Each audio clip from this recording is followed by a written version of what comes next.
What is going on, guys, and welcome back to Touchdowns to Home Runs. My name is Bernie. Thank you for joining us today on the Touchdowns to Home Runs show, the March Madness edition. Hope that your day is going absolutely fantastic. Today is March 1st, the day that I'm filming this video, which means we're officially into the March Madness season and can start our countdown for the big conference tournaments, eventually Selection Sunday and the March Madness tournament itself. So super exciting. Today we're going to be doing another bracketology, a little bit different from last week though, because today we're going to be looking at Joe Lunardi's most updated field of 64, updated as of March 1st. So again, the earlier morning of the day that I am filming this video. So we're going to go through each region. We'll preview each one of the matchups, and in each region, I'll give you who I would pick to move on to the Final Four. And I'll also give you sort of one sleeper team that I would be looking at in each one of these regions. Just before we get too far into the video, if you disagree with any of the seedings, you think somebody's too high, too low, somebody's not in the bracket, let me know down in the comment section below. But again, just keep in mind that these are not my seedings. These are the seedings done by Joe Lunardi. Anyways, let's get into the first region where we have Gonzaga as the number 1 seed, most likely playing Prairie View, but it will be a play-in game. Gonzaga, number 1 in the AP polls for a reason, number 1 in the KenPom rankings, and they have the number 1 adjusted offense in the country. They have 4 phenomenal scorers, but the roster's so deep and they really do everything extremely well. You look at Corey Kispert, Drew Timme, Ayayi, Jalen Suggs. So much depth in terms of scoring. There's a reason they're ranked number 1 offense in the entire country. Only thing is, Gonzaga has not played a ranked game in 2021 yet. So if you're picking Gonzaga to go a little bit further in the bracket, make sure to do some research. Make sure you know how good each team is offensively and defensively and how Gonzaga would end up stacking up against these teams. Next up, Maryland Xavier. 2 really exciting teams. Maryland on the weekend played a very important game against the Michigan State Spartans. Really an important game for both of these teams, and Maryland ended up getting the job done with a phenomenal start in the first half, but they really played 2 solid halves of basketball. Great win for Maryland. And Xavier's coming off a very solid ranked win as well against a very solid Creighton team over in the Big East. 2 teams who are well coached, have a lot of talent on the roster, and I think could definitely be some bracket busters depending on where they seed come the actual Selection Sunday. Moving on to the Purdue Boilermakers, and boy, I love this team. I've gotten a chance to watch Purdue a few times this season, one of those times being against Michigan, but Williams is a guy who scores just under 16 points per game. A very talented roster, Eric Hunter, and then obviously you have, in my opinion, one of the most interesting players in the Big Ten in Zach Edey, their 7-footer over there. A lot of talent on this Purdue team and a very competitive Big Ten, and as well, I think Purdue is a team that not a lot of people are talking about right now, but again, could make a big push in the March Madness. You got them up against Loyola Chicago. I don't know if they're going to be a sleeper team. I know a lot of people are going to pick them because of the Sister Jean and Final Four run from a few years ago, but I don't see them being a sleeper team this year. For Texas, for 13, Winthrop. Texas is an extremely talented team as well. They've had a fantastic year. Andrew Jones leading the way. You got Greg Brown, Matt Coleman. Really deep team as well. A lot of really deep teams sort of around the 4, 5, 6 seeds. Make sure you look out for Texas. The next up, Missouri, North Carolina. This would be my matchup to watch in this bracket if this is actually the way that it plays out on Selection Sunday. On one hand, you got Missouri. In my opinion, when they're fully healthy, this is a top 15 team in the country.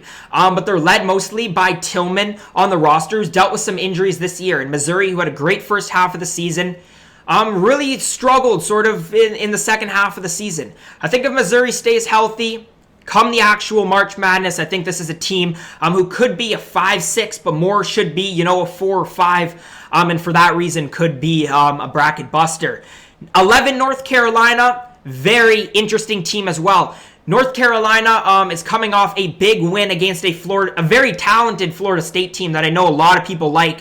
But you're talking about a North Carolina team who has 4 double-digit scorers, I think, and obviously Roy Williams coaching them.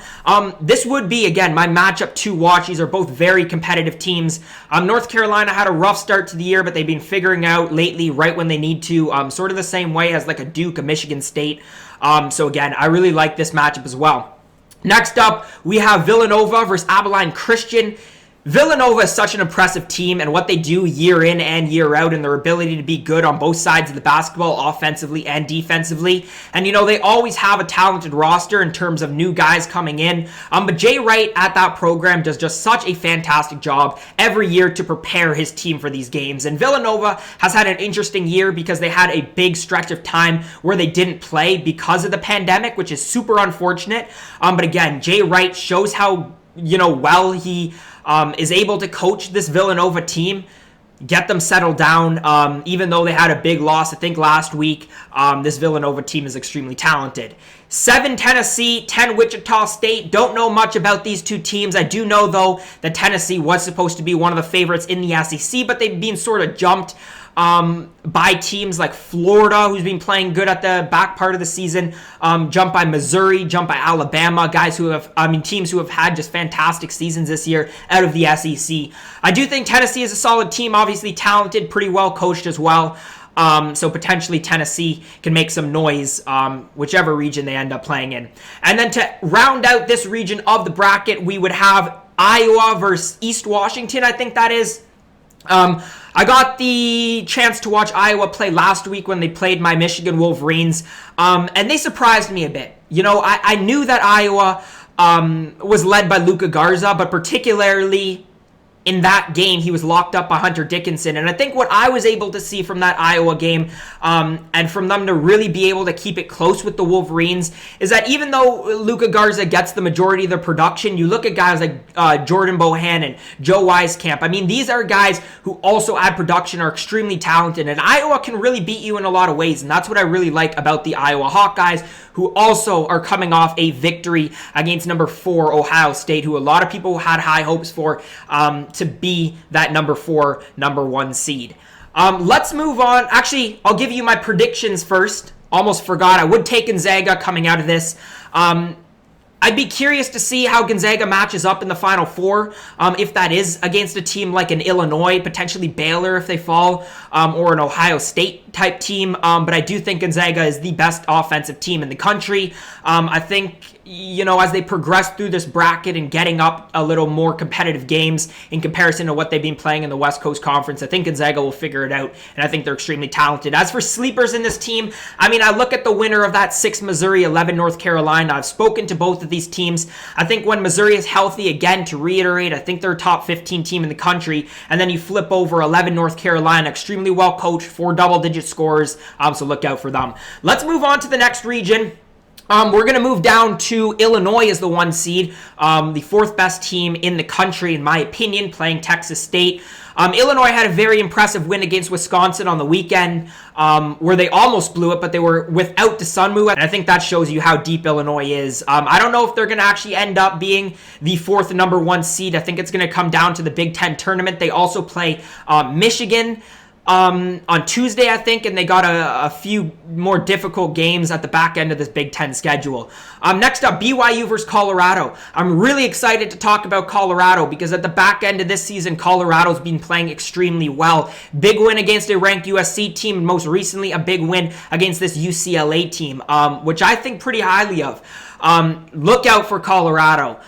Been watching them more recently. They're extremely talented. Next up, 5 Creighton, who's coming off a loss in their most recent game against Xavier, and then we would have most likely Drake moving into that category. Now, Drake is a team who started the season, they were, I think, the 3rd last undefeated team, then lost to Loyola Chicago, and then they've been going a bit downhill. But this Drake team is extremely talented, just like Creighton, but I would be looking at Drake here as a 12-5 upset. Next up, 4 Kansas, 13 Liberty. Kansas coming off a huge win against Baylor, giving Baylor their first loss of the season. Now, I will cut Baylor some slack because obviously the big delay. They did look very rusty against a very bad Iowa State team.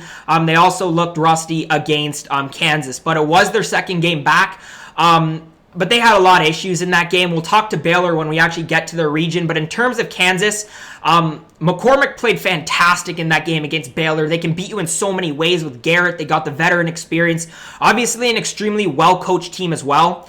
led by Bill Self over there. And I love these teams who are really well coached. And I think Kansas has been playing better than a 4 seed at this back end of the tournament. Liberty, on the other hand, I know a lot of people like them as an upset team. I don't know too much about them. I do know that they tend to be an upset team more often than not in March Madness brackets. Really interesting matchup next, 6 Oklahoma versus 11 Michigan State. Now, I'm really excited to talk about this matchup as well because I think Oklahoma is a better team than a 6 seed, but they've lost 2 in a row. They lost to a not-so-great Kansas State team, and they just most recently lost to Oklahoma State. Now, their schedule really gets no easier from here. Day that I'm filming this, Monday, they play Oklahoma State again tonight, and then they play Texas to round out the Big 12 schedule, and then they obviously have to play in a very competitive Big 12 conference tournament. So, you're potentially looking at 5 losses at the back end of this schedule for a very talented Oklahoma team. As for Michigan State, a team who has been playing better at the back end of the season, led by Aaron Henry, who's extremely talented, and obviously with Tom Izzo over there, a very well-coached team, but they've had a rough year in this Big Ten, and the Big Ten's really deep, so no free wins for Michigan State, but this is a team who started the year ranked inside the top 5, I'm pretty sure, and had a big game against Maryland, as I was talking before, on this past weekend, and they just didn't get the job done. Next up, Florida State versus Navy. Now, I'm also excited to talk about this one because I got a lot of hate last week for saying that Florida State, when I had them as a 4 versus 13, could potentially be looking at an upset in the first round of the March Madness, and I got a lot of hate for that. But Florida State, yesterday, lost to North Carolina in a very desperate game for the Tar Heels. But a pretty good measuring stick game for Florida State as well. I think they're extremely talented. I think they know how to score the basketball, solid defensively as well. But I'm still looking at Florida State if they fall down to a 4 or 5, looking at them to potentially be an upset in the first round. You got Wisconsin versus Colorado State. Wisconsin had a bad game. They've been playing really bad lately, but a really bad game against an Illinois team with no DeSunmu in the lineup. But you're looking at Nate Reavers, I think one of the most interesting big men in the Big Ten Conference. Demetric Trice, fantastic at shooting the basketball. I think Wisconsin can figure it out. And, in this particular one, I wouldn't put it past them to beat Colorado State, beat Alabama, and then all of a sudden, you're opening up a part to the bracket where you might be playing a Florida State again. And Wisconsin, a team in this particular bracket, I think is a team who could potentially, sneak into the Elite 8, at least Sweet 16. Alabama, Grand Canyon, I was saying it before, I've spoken so highly about this Alabama team. They're a fantastic team on both sides of the basketball, and have surprised a lot of people this year in the SEC, and for good reason. I've watched them a few times this year, just so talented. Keep an eye out for Alabama.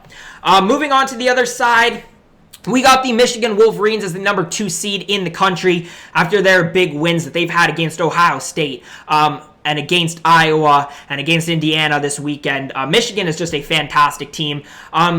Again, for the play-in on this 16, I would say it's probably Cleveland State. Now, I'm hoping this ends up being Detroit. It would be a little bit harder of a matchup, I think, for Michigan, but I really want to see Antoine Davis into the March Madness, at least just play a game, even if Detroit gets absolutely smacked. If you don't know who Antoine Davis is, he's probably the best player in the country that's not in a Power 5 conference, but Antoine Davis knows how to score the basketball. They put up 40 in their past game. I really want to see him in the tournament. Connecticut, UCLA, UConn they started the year off pretty well. They're not playing as well recently, and UCLA coming off the loss against Colorado. Don't know too much about these teams, but in this particular matchup, I would be interested to see both of these teams who I think are upset potentials in terms of upsetting, like them being the team who upsets another team, but also teams who I think, could have an absolute stinker game in the March Madness.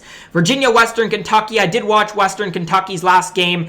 They are legit. Western Kentucky at a 12 seed is a team who could potentially upset people. I know people don't like this Virginia team. I do like this Virginia team. So again, these 5-12, 6-11 matchups look just so interesting this year. And obviously, it's been a while since we've gotten to see a March Madness game, obviously, without having a March Madness last year. So I would be really, again, interested just to see this matchup. Oklahoma State, Toledo. Oklahoma State has been playing really well lately, coming off the win against Texas Tech. Also coming off the win against Oklahoma, obviously led by the most likely number 1 pick in this year's draft in Cade Cunningham. They do have a postseason ban. Most likely, though, it will be postponed until next year. So they'll be in the tournament this year. Definitely look at them to make some noise. You got Florida versus most likely Georgia Tech. Georgia Tech has had some big wins this year, but they've also had some really bad losses. It seems like they're better against ranked teams than they are against non-ranked teams. The Florida team, I know that they lost some people this year, but again, really talented. Look out for them. 3, Houston versus South Dakota State. Haven't watched Houston this year. I know that they had a bad upset a week ago or so that dropped them down in the bracket a lot. But I know that Houston is a good defensive team. I know that they've been, a team who's been a 5-6 in the March Madness for the past couple of years.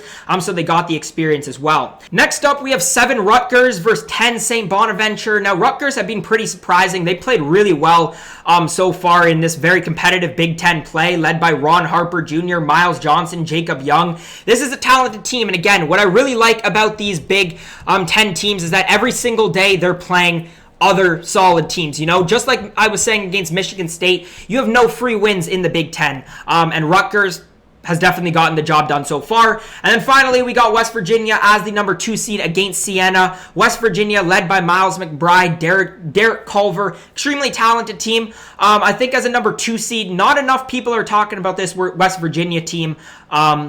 Make sure you look out for them in your brackets because they are talented. They know how to score the basketball. They've gotten some big wins this year in a very, very competitive Big 12 conference where, you have 10 teams in the conference and at least 7 of them are going to be making the tournament.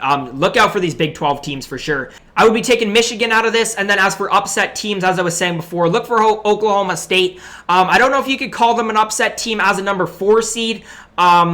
But I would definitely see Oklahoma State giving Michigan some issues and potentially, making an upset at some point in the bracket. And then finally, to round it out, we got the last region with Baylor as the number 1 seed. Baylor has been struggling, but they had a long break due to, some issues with the pandemic or whatever.